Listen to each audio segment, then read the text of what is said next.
आज का रात्रि क्लास है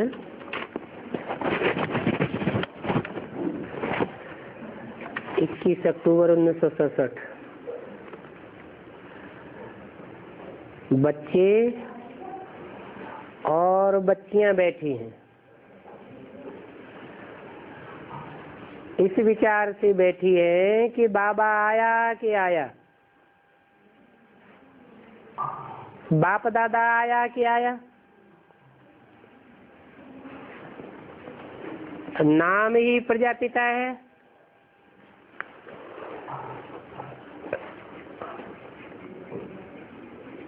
शिव बाबा को प्रजापिता नहीं कहेंगे।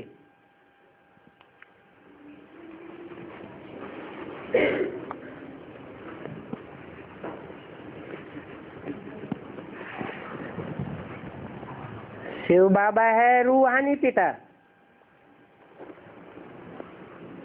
बिंदु बिंदु रूहों का बाप। और प्रजापिता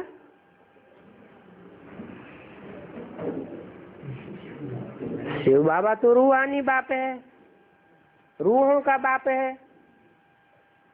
और प्रजापिता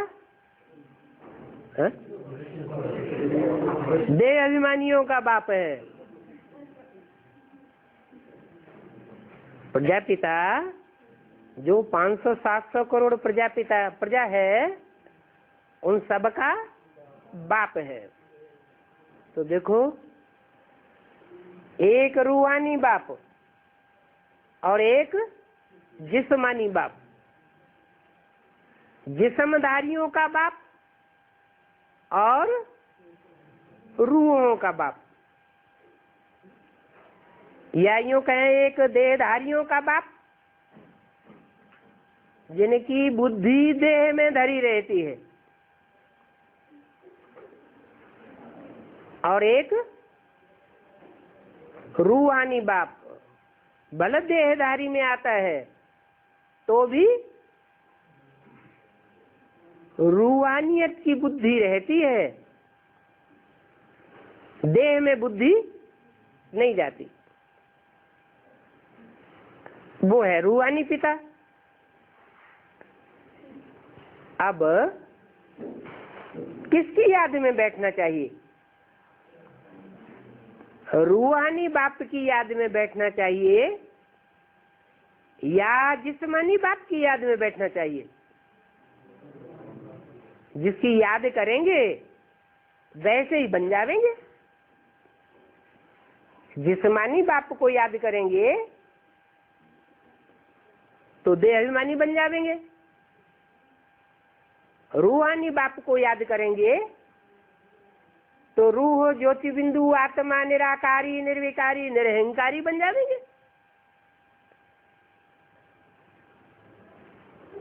अर्थ सहित सब बातें बुद्धि में रखनी पड़ती हैं। रूहानी बाप, जिस्मानी बाप।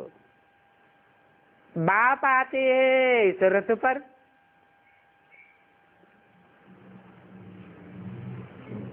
ज्ञान तो सबके लिए है। बाप सब आत्माओं के लिए कहते हैं, देह अभिमान छोड़ माम एकम याद करो।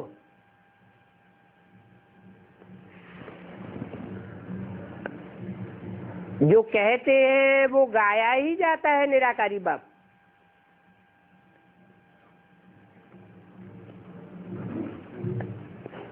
कहते तो देहधारी बाप के द्वारा है, लेकिन कहने वाली आत्मा निराकारी बाप है। भगवान निराकार है, यूं उनके बच्चे भी निराकार हैं। यूं निराकार है माना इस तरह तो निराकार है, फिर उस तरह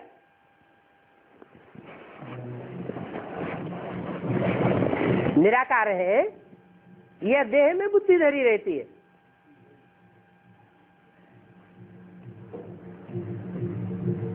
निराकारी दुनिया से आते हैं,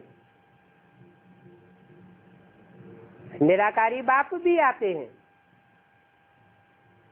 आत्माएं भी आती हैं जो देह धारण करती हैं।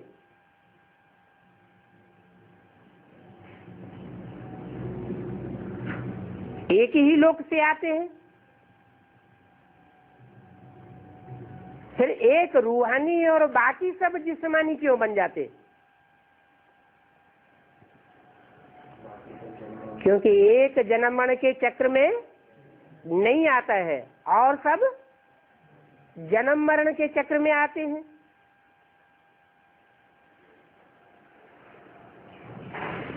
यहाँ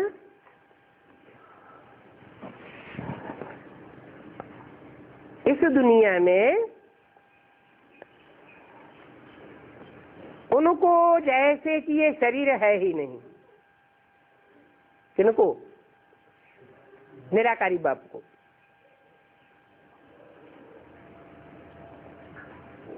आसुरी गुण होते हैं कलयुगी दुनिया में।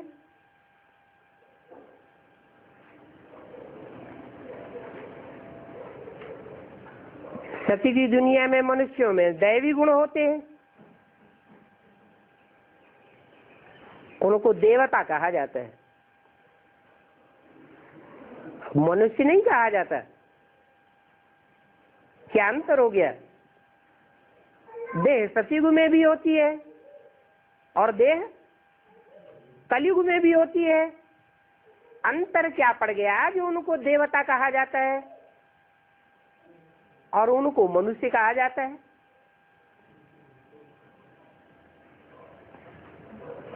उनको देवता इसलिए कहा जाता है कि वो देने वाले हैं, दूसरों को सुख देने वाले हैं,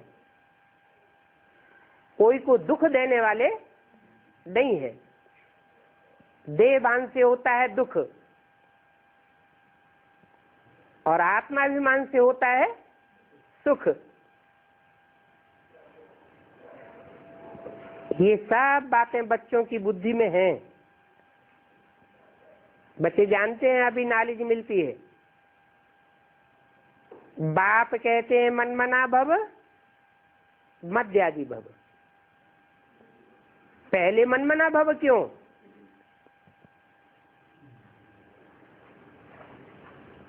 मेरे मन में अपने सारे संकल्पों को तिरोहित कर दे, मनमना भव, मेरे मन में समा जा। ये पहले क्यों?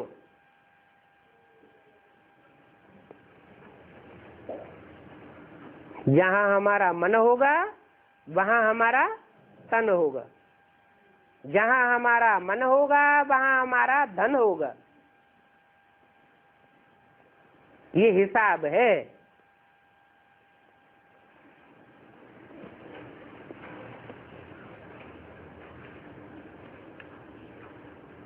फिर अरस परस भी है। चलो मन किसी का कमजोर है, चंचल है, एक में नहीं लगा सकता है। फिर अगर अपने धन को और अपने तन को, तन के संबंधियों को, तन के संपर्कियों को उसे एक की सेवा में अर्पण कर दे, दे दे, तो उसका मन कहाँ जावेगा? जहां हमारा धन जावेगा वहां मन जावेगा, जहां तन की शक्ति जावेगी वहां मन की शक्ति जावेगी।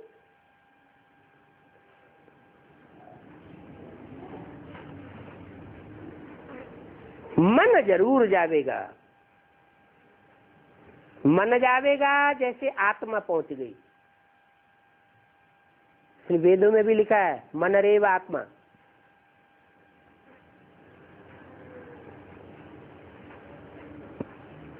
फिर मध्याजी भव स्वतः हो जाते हैं। बाप कहते हैं अपने को आत्मा समझो, मुझे बाप को याद करो। कृष्ण को बाप नहीं कहते हैं।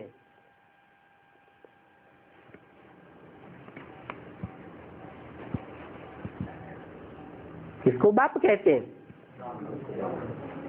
राम को बाप कहा जाता है, कृष्ण को कहीं भी बाप। कृष्ण तो बच्चा है। मतलब क्या हुआ? कृष्ण की आत्मा अपने 84वें जन्म में जो अंतिम चोले से पार्ट बजाती है, वो जैसे बच्चा बुद्धि का पार्ट बजाती है। राम वाली आत्मा बच्चा बुद्धि का पार्ट नहीं बजाती। इसलिए मुरली में बोला है, इस समय गीता ज्ञानामृत नहीं कहेंगे। क्यों नहीं कहेंगे? इस समय माने किस समय? जिस समय ब्रह्मा बाबा के मुख से मुरली चलाई जा रही थी, उस समय लास्ट में बोला कि अभी गीता ज्ञानामृत नहीं कहेंगे। क्यों नहीं कहेंगे? क्योंकि अमृत जो है वो मंथन करने के बाद अमृत कहा जाता है। ब्रह्मा के मुख से मुरली तो चलाई गई, लेकिन मुरली का मंथन नहीं हुआ। जैसे कोई बच्चा होता है प्राइमरी स्कूल में, उसको कबीर दास के, तुलसीदास के, सूरदास के दोहे, चौपाइयां, कवित्त रटाई दिए जाते। रट तो लेता है, लेकिन उसके गुह्यार्थ को नहीं समझता। जब हायर क्लासेस में पहुंचता है तो एक एक शब्द के गुह्यार्थ में जाते हैं। इसलिए बोला कृष्ण तो बच्चा है, कृष्ण को बाप नहीं कहा जाता। फिर भगवान की वाणी ब्रह्मा के मुख से आई और उस पर मनन चिंतन मंथन हुआ नहीं, तो उसका सही अर्थ बुद्धि में बैठेगा।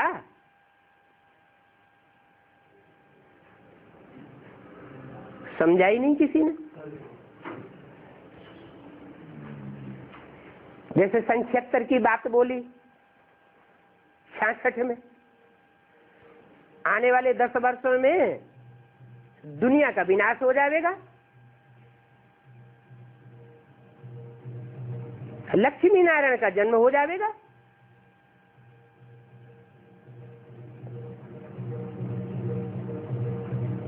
ब्रह्मा के मुख से बोला। ब्रह्मा ने क्या समझा और ब्रह्मा कुमार कुमारियों ने क्या समझा? सीधा सीधा स्थूल अर्थ समझ लिया। ये बुद्धि में नहीं आया कि मुरली में दूसरी जगह ये भी बोला है कि विनाश ज्वाला ऐसे रुद्र ज्ञान यज्ञ से प्रज्वलित हुई,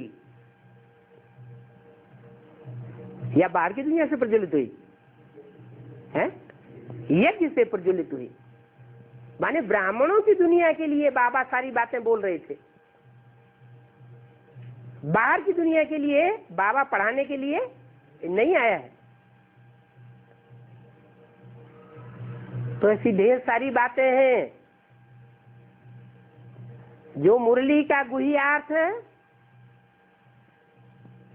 बेसिक नॉलेज वालों के सामने क्लियर नहीं होता।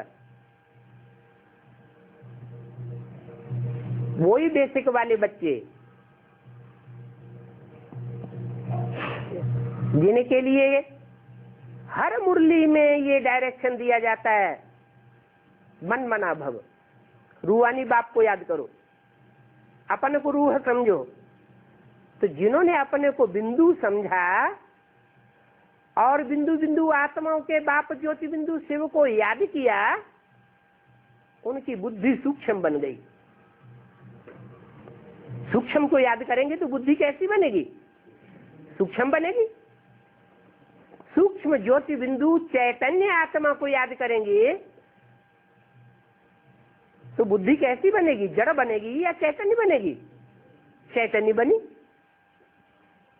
अब उनके मुकाबले जिन्होंने ब्रह्मा की देह को याद किया,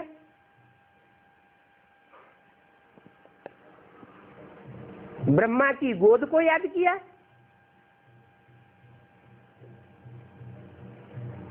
जिन्होंने अनुभव लिया देहधारी का,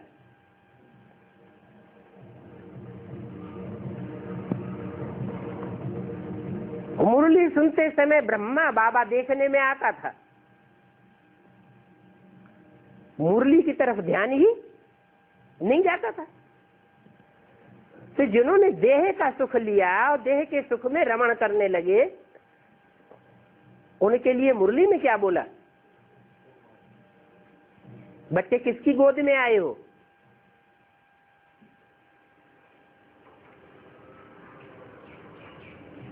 तो जो बच्चे कहते थे बाबा हम शिव बाबा की गोद में आए हैं, कौन तो कहते पास, और जो कहते ब्रह्मा बाबा की गोद में आए तो ब्रह्मा को याद किया तो फेल। इसलिए मुरली में बोल दिया कि ब्रह्मा के चित्र को भी नहीं रखना है, चित्र को भी याद करेंगे तो चरित्र की याद आवेगी। चाहे ब्रह्मा हो, कृष्ण वाली आत्मा हो, और चाहे राम वाली आत्मा हो, अंतिम जन्म का जो चोला है वो तमो प्रधान है या सतो प्रधान है? तमो प्रधान है। इसलिए मुरली की शुरुआत की लाइनों में ये बात बोली, रूहानी बच्चे रूहानी बाप को याद करें। तो जिन्होंने ये प्रैक्टिस की, सूक्ष्म को याद करने की, सूक्ष्म आत्माओं के बाप को याद करने की, उन आत्माओं की प्रैक्टिस पक्की होने से उनकी आत्मा की बेसिकली सारी कट उतर गई। इसलिए मुरली में बोला आत्मा रूपी सुई की सारी कट उतरने पर तुम बच्चे डायरेक्ट बाप से सीखोगे। क्यों? ब्रह्मा के तन से जो वाणी चलाई, जो कार्य किए, जो पार्ट बजाया, वो डायरेक्ट बाप का पार्ट नहीं था। वो डायरेक्ट बाप टीचर सतगुरु नहीं था क्या? बाप से क्या मिलता है? वर्षा माना क्या?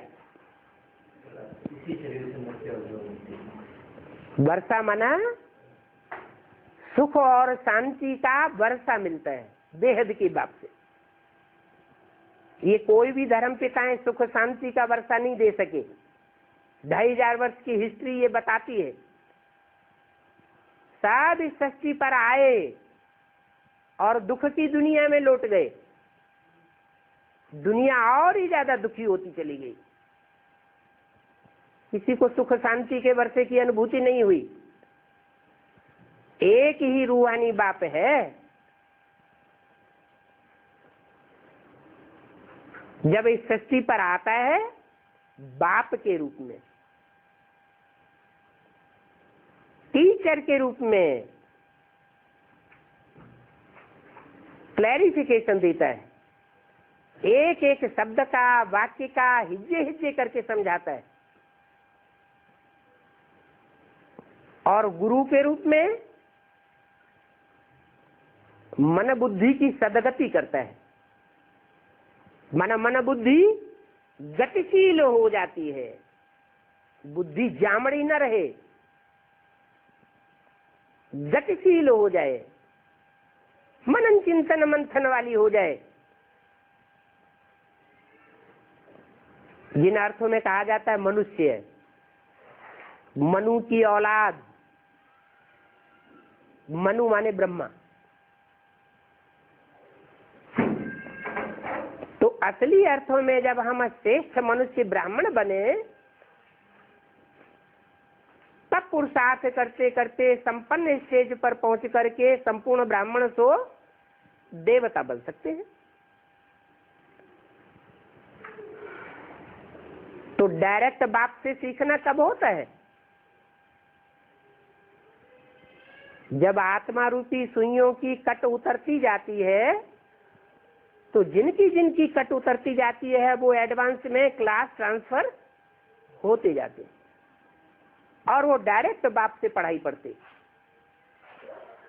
डायरेक्ट बाप से वर्षा लेते, डायरेक्ट सुप्रीम टीचर से पढ़ाई पढ़ते। उनको नशा रहता है, हमको पढ़ाने वाला कौन? साधारण मनुष्य गुरु नहीं, साधारण धर्म पिताएं नहीं, जो आए और धर्म स्थापन करके चले गए, वाणी चला के चले गए, चाहे वो कुरान की वाणी हो, चाहे बाइबल की वाणी हो, चाहे धम्मपद की वाणी हो, आए वाणी चला के चले गए, लेकिन दुनिया का परिवर्तन नहीं हुआ। उसी लिस्ट में ब्रह्मा बाबा भी आ गए। क्या करके गए? आए, वाणी चला के चले गए, परिवर्तन? परिवर्तन कुछ भी नहीं हुआ। तो बाप परिवर्तन करके जाते, कहते बच्चे मैं तुम बच्चों को साथ लेकर के जाऊंगा, साथ रहेंगे, साथ जिएंगे, साथ खेलेंगे, खाएंगे और साथ साथ वापस घर जाएंगे। जो मम्मा बाबा के समय के बने हुए चित्र हैं, उनमें कोई क्या ऐसा चित्रण किया गया है कि साथ में घर जाते हुए दिखाया गया हो? है कल्पवृक्ष झाड़ के चित्र में ऊपर शंकर का चित्र दिया हुआ है। तो बाप कहते हैं मैं तुम बच्चों को नैनों पर बिठा करके ले जाऊंगा। मना इस पूरे शरीर के अंदर कौन सा अंग होता है जो सबसे ज्यादा सेंसिटिव होता है? आंखें।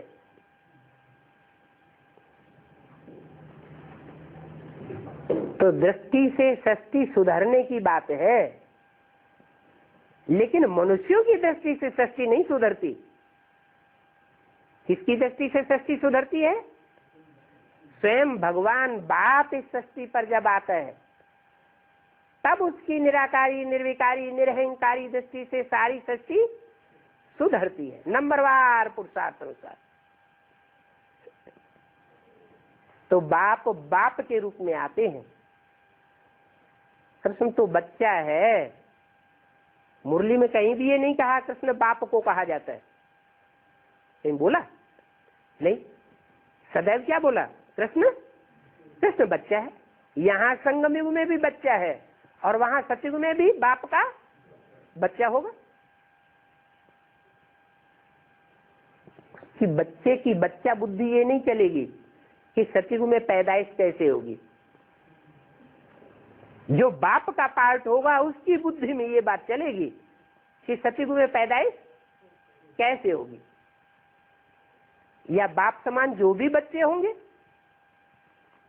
नई सृष्टि को जन्म देने वाले, उनकी बुद्धि में भी ये बात चलेगी कि नई दुनिया कैसे तैयार होनी है, प्रोसीजर क्या होगा, प्लानिंग क्या होगी। उनकी बुद्धि में वो बात ऑटोमेटिक चलेगी। तो बोला कृष्ण को बाप नहीं कहते हैं। तुम बच्चे किसको भी समझाओ, चाहे कोई सन्यासी हो या कोई भी हो, पहले ये मंत्र दो। कौन सा मंत्र? मन्मना भव, मेरे मन में समा जा। ये कहने वाला कौन? इसके मन में समा जा ये नहीं कहा। किसके मन में? ब्रह्मा के मन में नहीं, ये तो घोड़ा है। त्रिमूर्ति में उन्होंने तो 3 शेर दिखा दिए, लेकिन बाप क्या कहते, वास्तव में त्रिमूर्ति में एक घोड़ा है, एक बकरी है और एक शेर है। तो मन को क्या कहा जाता है, घोड़ा कहा जाता है। ये मन किसके वश में होना चाहिए, मन रूपी ब्रह्मा है, तो ब्रह्मा रचना है या रचयिता है, ब्रह्मा क्या है, रचना है। नाम ये ब्रह्मा, ब्रह्मा ने मणि, माँ माने माँ, माने बड़ी माँ। तो बड़ी माँ को बनाने वाला कौन, बाप। तो मुरली पूछते भी है, इसे ब्रह्मा का बाप कौन, कहते कोई नहीं बता सकेगा तुम बच्चों के सिवाय। हमारी बुद्धि में है कि जब से यज्ञ के आदि में ये ज्ञान की बातें शुरू हुई, सत्संग शुरू हुआ, तो ब्रह्मा की बुद्धि में ये बैठाने वाला कौन कि तुम कृष्ण की आत्मा हो। नई दुनिया आने वाली है, पुरानी दुनिया जाने वाली है। उनके साक्षात्कारों का क्लैरिफिकेशन किसके द्वारा हुआ, बाप के द्वारा हुआ। ऐसे ऐसे बच्चे थे जो मम्मा बाबा को डायरेक्शन देते थे, ड्रिल कराते थे, टीचर बनकर के बैठते थे। हम समझते थे ये तो बहुत ऊंचे नंबर में आएंगे। तो कोई थे ना बच्चे यज्ञ के आदि में जिनका मम्मा बाबा जैसी श्रेष्ठ आत्माओं के ऊपर भी आधिपत्य था, अधिकार जमा करके बैठते थे। संगम युग के आदि में भी कृष्ण बच्चा था, राम वाली आत्मा बाप थी, और सतयुग के आदि में भी राम वाली आत्मा बाप ही होगी और कृष्ण वाली आत्मा बच्चा ही होगी। तो पहले पहले यह मंत्र कोई को भी दो, ये कहने वाला कौन है, मन मना भव। मेरे मन में समा जा, इनके मन में नहीं समा जा। अगर ब्रह्मा के मन में समा गया तो गति क्या होगी, है? ब्रह्मा के मन में अगर समा गया तो सतयुग में जाके जन्म मिलेगा। इस सृष्टि में नर से नारायण डायरेक्ट नहीं बनेगा। और बाप ने लक्ष्य क्या दिया है, नर से नारायण बनना है और नारी से लक्ष्मी बनना है। तो ब्रह्मा बाबा के लक्ष्य में, कृष्ण वाली आत्मा के लक्ष्य में और राम वाली आत्मा के लक्ष्य में बहुत अंतर हो जाता है। एक वर्षा प्राप्त करती है रूहानी बाप से डायरेक्ट, और दूसरी आत्मा वर्षा प्राप्त करती है मनुष्य सृष्टि के देहधारी बाप से डायरेक्ट। हालांकि उस समय वो देहधारी होता नहीं है, तो बाप कहते हैं मैं जब आता हूँ, भगवान जब आते हैं तो क्या बनाते हैं, भगवान भगवती बनाते हैं, आप समान बना के जाते हैं। बाप स्वयं निराकारी है, निर्विकारी है, निरहंकारी है, तो बच्चों को भी निराकारी, निर्विकारी, निरहंकारी बनाकर जाता है। और कहाँ तक निराकारी, निर्विकारी, निरहंकारी बनाकर जाता है,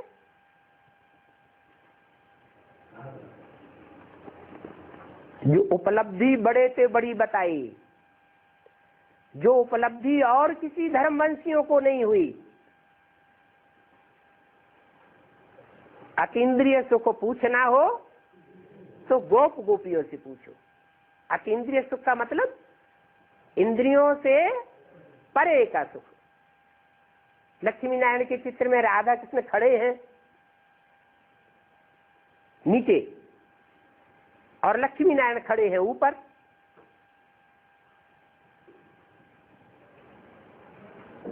ज्ञान के प्रकाश की दुनिया में खड़े हैं और राधा कृष्ण को सत्य की दुनिया में खड़ा हुआ दिखाया गया। राधा कृष्ण एक दूसरे को दृष्टि से देखते हैं, उनका प्यार इंद्रियों तक समाया हुआ है या अतीन्द्रिय सुख का कहेंगे, इंद्रियों के सुख में समाया हुआ है।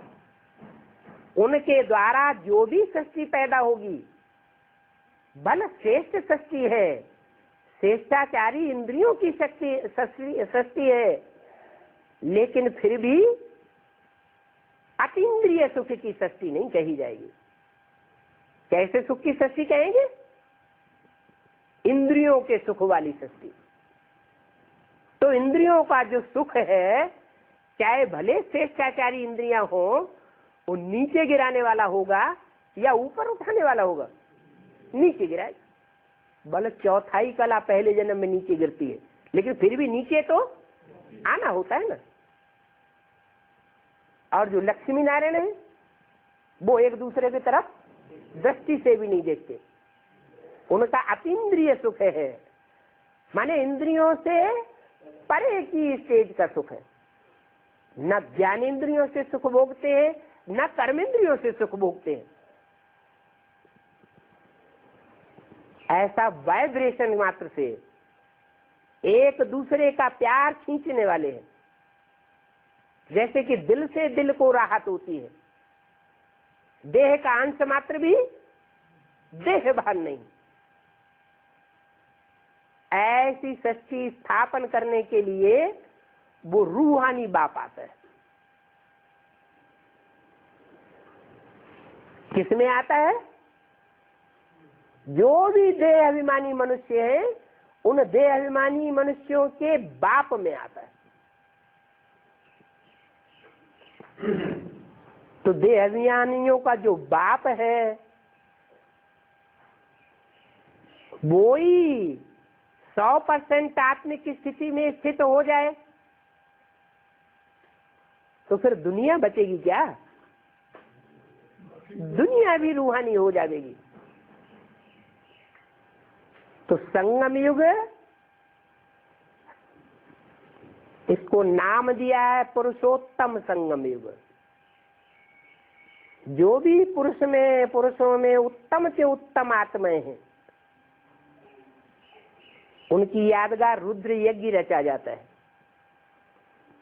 उस रुद्र यज्ञ में 1,00,000-2 लाख शालिग्राम बनाते हैं सारे दिन में।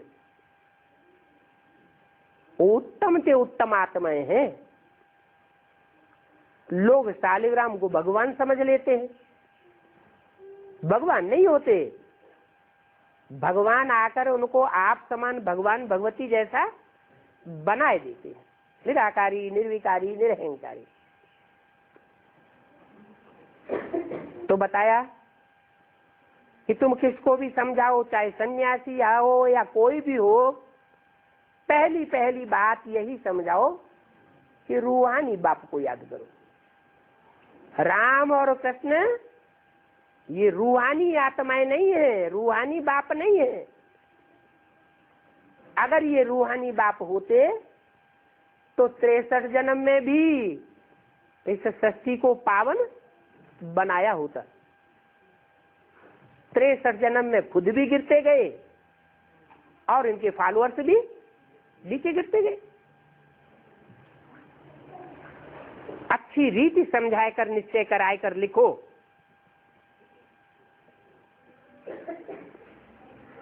कि हम इस बाप के बच्चे हैं। इस बाप के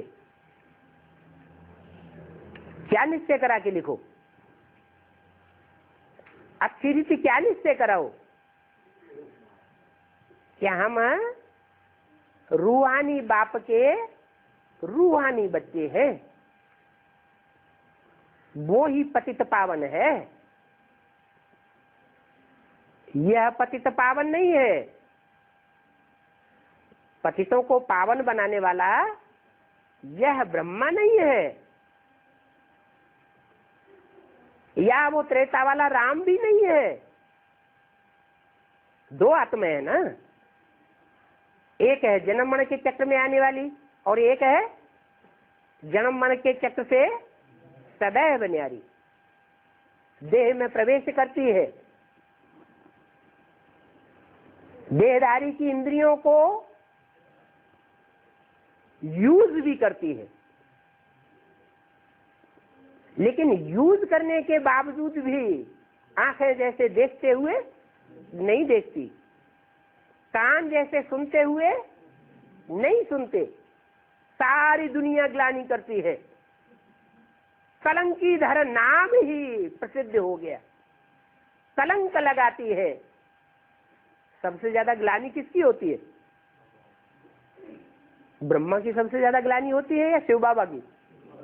शिव बाबा की सबसे ज्यादा ग्लानि होती है। ब्रह्मा बाबा अपनी ग्लानि को सहन नहीं कर पाते, हार्ट फेल हो जाता है। जब उन्हें ये पता चलता है कि मेरे बच्चे ने ही मेरे को धोखा दे दिया, वर्ल्ड रिन्यूअल ट्रस्ट बना लिया, उसमें मेरा नाम निशान भी गायब कर दिया, तो बाबा की आत्मा ये सहन नहीं कर पाती। और शिव 500 करोड़ मनुष्य मात्र में से एक भी ऐसी आत्मा नहीं है जिसकी एक्ट को, जिसकी वाचा को सहन न करता हो। वो सागर है, सागर में सब कुछ समाया जाता है। वही पतित पावन है और सर्वशक्तिवान भी है। बच्चों को अच्छी रीति सिखाना है। क्या बात? कि वो बाप कौन है, किस रूप में आया हुआ है, अरूपी है या कोई रूप है, रूपवान है, निराकार है, फिर भी कोई साकार में आकर के प्रत्यक्ष होता है संसार के सामने। कोचिंग देनी है। क्या कहा है? आत्माओं को ट्यूशन देनी है। सब आत्माओं का एक ही बाप है, चाहे क्रिश्चियंस हो, चाहे मुसलमान हो, चाहे हिंदू हो, चाहे सिख हो, सब आत्माओं का एक ही बाप है। आत्माएं पुनर्जन्म में आती है, जन्म लेती है और फिर मरती है। वेद का भी अर्थ है। संगम युग में जन्म लेने और मरने का बेहद का अर्थ क्या होता है? आत्मा को अपने बाप परम पिता परमात्मा का निश्चय हुआ कि अमुक तन में आया हुआ है, मुकर्रर रथ में। सर्वव्यापी नहीं है, दुनिया कहती है सर्वव्यापी है। कहती है या नहीं? लेकिन हम ब्राह्मण बच्चे कहते हैं वो सर्वव्यापी नहीं है। क्या है?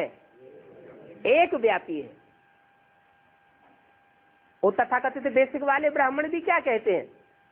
परमात्मा सर्वव्यापी नहीं है।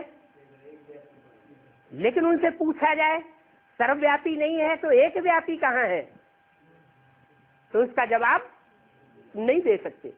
इसका मतलब वो भी दुनिया में ही रम जाते हैं।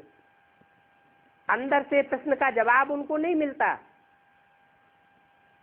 या पक्का बुद्धि में निश्चय बुद्धि नहीं बन पाते कि एक बाप कैसे है। तो कोचिंग देनी है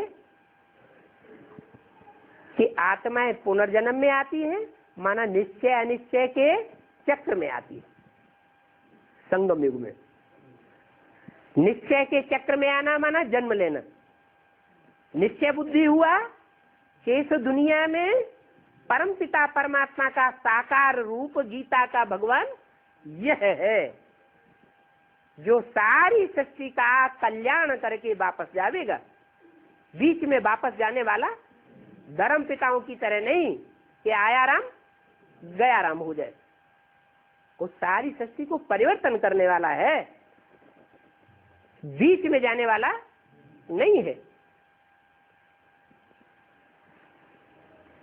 तो आत्माएं सब जन्म मरण के चक्र में आती हैं, चाहे हद का जन्म मरण का चक्र हो और चाहे बेहद का हो। ये उस बाप की पहचान है। क्या पहचान?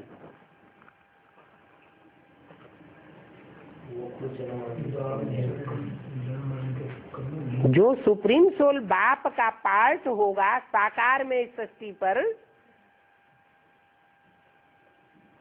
सारी मनुष्य सृष्टि के प्रजापिता में जो पार्ट होगा परमपिता परमात्मा का, वो पार्टधारी कभी अनिश्चय के चक्र में नहीं आवेगा। और जो भी मनुष्य मात्र की आत्माएं कितनी भी ज्ञानी क्यों न हो, कितनी भी महान क्यों न हो, धर्म पिताओं की ही आत्माएं क्यों न हो, सब जन्म मरण के चक्र में आती है। माना आज निश्चय करती है कि बाप आया हुआ है, और कल माया उनकी ऐसी परीक्षा लेती है कि सब डामाडोल हो जाते हैं। इसलिए आसमान में आत्मा रूपी जो सितारे दिखाए गए हैं, उनका पर्सोनिफिकेशन इस सृष्टि की हम ब्राह्मणों से किया गया है। एक ही ध्रुव तारा है जो अपने स्थान पर अटल रहता है, और बाकी सब अपना स्थान छोड़ देते हैं। सब चक्कर काटने वाले हैं, एक चक्कर काटने वाला नहीं है। तो आत्माएं सब पुनर्जन्म के चक्र में आती है। जो परम आत्माएं हैं, कैसी आत्मा? परम, किसके साथ टैली किया गया? जो और दूसरी आत्माएं हैं उनके साथ टैली किया कि वो आत्मा परमात्मा है, और जो भी आत्माएं हैं उनके बीच में ही है, लेकिन परम पार्टधारी है, हीरो पार्टधारी है। और वो हीरो पार्टधारी के लिए इस ब्राह्मण संगम युगी जन्म में ये बात जरूर लागू होगी। क्या? कि और सब निश्चय अनिश्चय के चक्र में आवेंगे, वो आत्मा निश्चय अनिश्चय के चक्र में आने वाली नहीं है। माया किसी को नहीं छोड़ेगी। क्या? माया भी सर्वशक्तिवान है, वो सबको ऊपर नीचे कर देती है, लेकिन जो भगवान का पार्टधारी होगा उसको ऊपर नीचे नहीं कर सकती।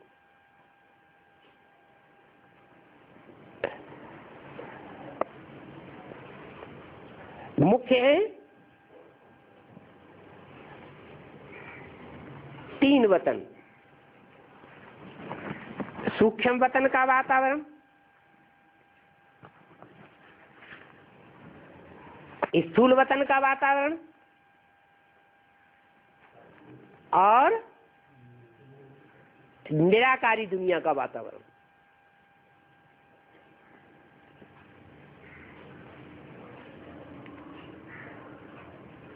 परंतु टू मच में नहीं जाना चाहिए। बोलो, प्रजापिता तो मनुष्य होगा ना।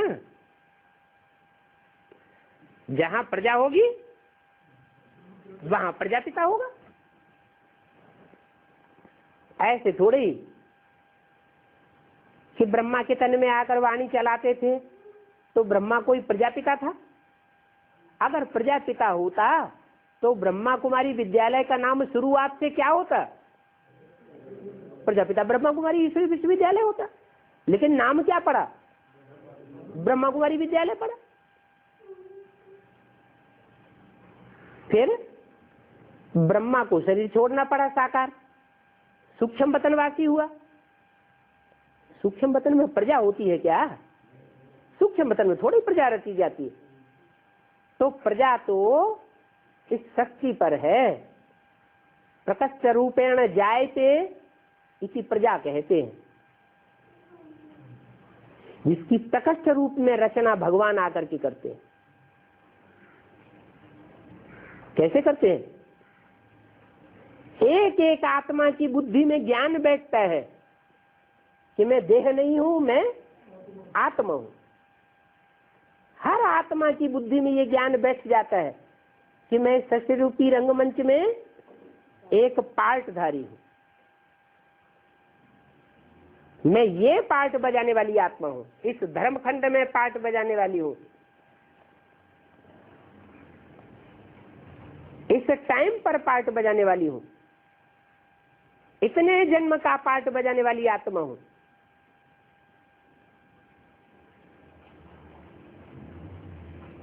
तो पक्का पक्का एक्टर बाप आकर के बनाते हैं। वो एक्टर क्या, जिसको अपने एक्ट का ही पता न चले।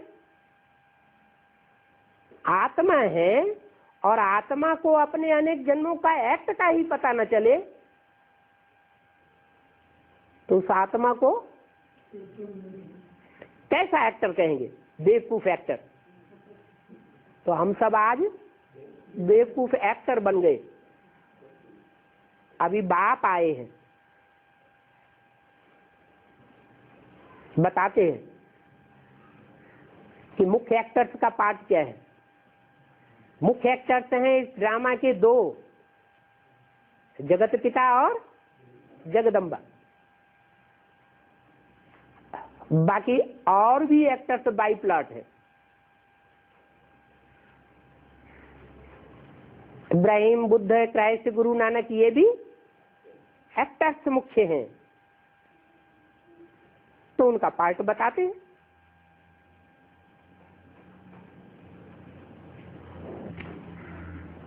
उनको बताना है कि प्रजापिता तो जरूर मनुष्य होगा और वो तुम्हारा भी बाप है, चाहे सन्यासी हो, चाहे क्रिश्चियन हो, चाहे मुस्लिम हो। क्या कहना है कि जिसको तुम आदम कहते हो, एडम कहते हो, हिंदुओं में आदि देव आदि नाथ कहा जाता है, वो तुम्हारा भी बाप है। उस आदम में वो अल्लाह आता है, ऊंचे से ऊंचा पार्टधारी। और हम ब्रह्मा कुमार कुमारियां हैं, हमने ब्रह्मा को पहचाना है, तुमने ब्रह्मा को नहीं पहचाना। बाप ब्रह्मा द्वारा यह ज्ञान दे रहे हैं, नहीं तो ब्रह्मा कहां से आया? ब्रह्मा का रचयिता कौन? स्वयं बाप, सुप्रीम सोल नहीं। सुप्रीम सोल को रचयिता नहीं कहेंगे। सुप्रीम सोल जो है वो तो सदैव है, वो अविनाशी बाप है, आत्माओं का बाप है।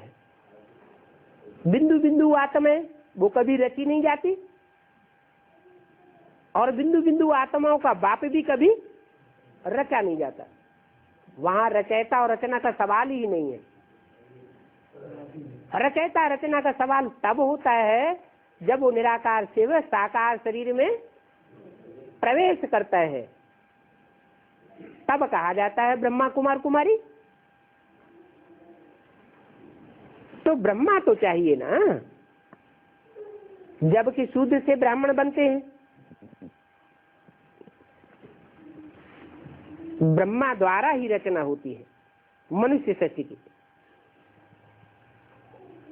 और ब्रह्मा की रचना किसके द्वारा होती है? ब्रह्मा की रचना प्रजापिता के द्वारा होती है, और ब्रह्मा के द्वारा ब्राह्मणों की रचना होती है। फिर उनके अनेक वर्णों में आते हैं। प्रदर्शनी में हंगामा होता है, उस हंगामे में बहुत कठिन है समझाना। अगर कोई को समझाना है तो उनको अलग बिठाना चाहिए। बोलो, बाप समझाते हैं,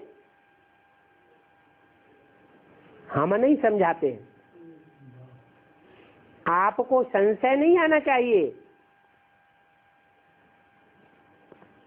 इस बात में प्रश्न उठ नहीं सकता। सारी सृष्टि का एक ही बाप है जो सत्य है, और इस झूठ खंड में सब झूठ है। जो भी जनरेशन से है, हिंदू हो, मुसलमान हो, सिख हो, ईसाई हो, सबके बाप धर्म पिताएं झूठ खंड बना करके गए, कोई भी सत्य खंड बना के नहीं गया। तो बनाने वाले ही जब झूठे हो गए तो बनने वाली रचना या प्रजा सारी झूठ ही झूठ है। उन बापों का भी जो बाप कहा जाता है वो एक है, शिव रूहानी बाप। इसमें कोई को प्रश्न नहीं उठेगा। बाप सत्य ही बताते हैं, सत्य बाप आते हैं, सत्य खंड की स्थापना करते हैं, झूठ खंड का विनाश कराते हैं। बाकी तो सब झूठ है। भारत को सत्य खंड कहते थे, अभी तो भारत झूठ खंड है। तुम कहते भी हो, अच्छी रीति समझना हो तो 7 दिन का कोर्स ले लो।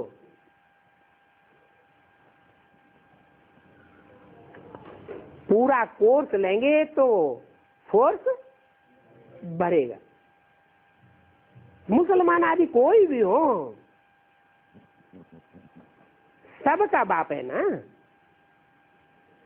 बुलाते हैं हे पतित पावन। गांधी भी किसको याद करते थे? वो तो भारत का बापू था। वो भी कहते थे पतित पावन सीताराम। पतित पावन राधा कृष्ण तो कोई नहीं कहते। पतित पावन इब्राहिम, बुद्ध, क्राइस्ट, गुरु नानक तो कोई नहीं कहते। याद निराकार को करते हैं। फिर सीताराम, रघुपति, राघव, राजा राम कह देते। तुमको समझाया है कि सब भक्त हैं और भगवान है एक। वो भगवान सभी आत्माओं का बाप है। क्या वो देहधारियों का बाप नहीं है? सभी आत्माओं का मतलब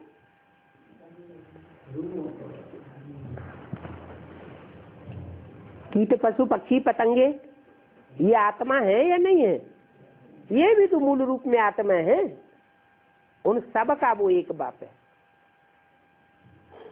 बाप को ही भगवान कहा जाता है। ये है मूल बात समझाने की। क्राइस्ट भी देहधारी था, उसकी भी बुद्धि किसमें धरी हुई थी? देह में धरी हुई थी। जिस देह में प्रवेश करता है उसके संग का रंग उसको भी लगा, वो भी नीचे गिरा, जन्म मरण के चक्र में आया। कोई भी धर्म पिता हो, जिसमें भी प्रवेश किया उस देहधारी के देह में आकृष्ट हो गया, पतित बन गया, जन्म मरण के चक्र में आने लगा। एक बाप ही है जो कोई में भी प्रवेश करते हैं, लेकिन संग का रंग उनको नहीं लगता। तो क्राइस्ट भी देहधारी था, सभी धर्म पिताएं देहधारी थे। उनके अंदर भी छोटी आत्मा है। ये बातें सन्यासी आदि नहीं सुना सकते हैं। फादर कहते हैं ये बात बुद्धि में ठोक देना है। क्या? कि वो एक ही गॉड फादर है। दुनिया गॉड फादर कहती है। सुप्रीम फादर कहने से गॉड फादर के लिए ही कहा जाता है। वो ही आते हैं तो नई दुनिया स्वर्ग बनाते हैं। कौन बनाएगा स्वर्ग? नई दुनिया स्वर्ग कौन बनाएगा? पुरानी दुनिया नरक, नरक माने दुखदाई, स्वर्ग माना सुखदाई दुनिया। कौन बनाता है? स्वर्ग वो ही बना सकता है जो सदाकाल स्वस्थिति में रहने वाला है, कभी भी परचिंतन में नहीं आता है, कभी भी देह के चिंतन में नहीं आता है। वो ही नई दुनिया का मालिक बनाने के लिए पढ़ाते हैं और जास्ती कुछ भी समझाने की दरकार नहीं है। क्या कोर्स भी कोई को देते हैं तो लक्ष्य क्या रखना चाहिए? कोई भी प्रकार एक का निश्चय बुद्धि में बैठ जाए। सन्यासी कब नहीं समझेंगे? उनका दुकान ही खत्म हो जाए। उनका दुकान क्या है? उनका दुकान है भगवान सर्वव्यापी है। हम जो मठ पंथ खोले हुए बैठे हैं, हम भी भगवान हैं, शिवो हम, हमारी आकर पूजा करो। अगर सन्यासी समझ जावे तो उनके साथ फॉलोअर्स इधर आ जाएंगे। उन सबको पता है कि गीता श्री कृष्ण भगवान की है। इनको पता है। उन सन्यासी, दुनियावी सन्यासियों को या ब्राह्मणों की दुनिया के जो सन्यासी हैं उनको भी ये पता है, यही बुद्धि में बैठा हुआ है कि गीता का साकार भगवान कृष्ण उर्फ दादा लेखराज है और दुनिया में कोई भी साकार गीता का भगवान नहीं हो सकता। अब तुम समझाते हो, तुम उनको समझा सकते हो कि कृष्ण उर्फ दादा लेखराज में गीता का भगवान नहीं था। क्या? जो गीतापति भगवान है वो भगवान का पाठधारी ब्रह्मा का रूप नहीं था। भगवान तो दुनिया को पलटने के लिए आता है। इसलिए दुनिया में ब्रह्मा की पूजा नहीं होती, ब्रह्मा के मंदिर नहीं बनते, ब्रह्मा की मूर्तियां नहीं बनती। क्यों? कि दुनिया सिद्धि स्वरूप को मानती है। जिसको सिद्धि नहीं मिली उसको दुनिया मानने वाली नहीं है। इसलिए विष्णु और शंकर की पूजा होती है, मंदिर बनाते हैं, मूर्तियां बनाते हैं, पूजा करते हैं। जरूर कोई पूजनीय कार्य करके गए हैं तब तो उनकी पूजा होती है, मंदिर बनाते हैं। तो तुम समझाते हो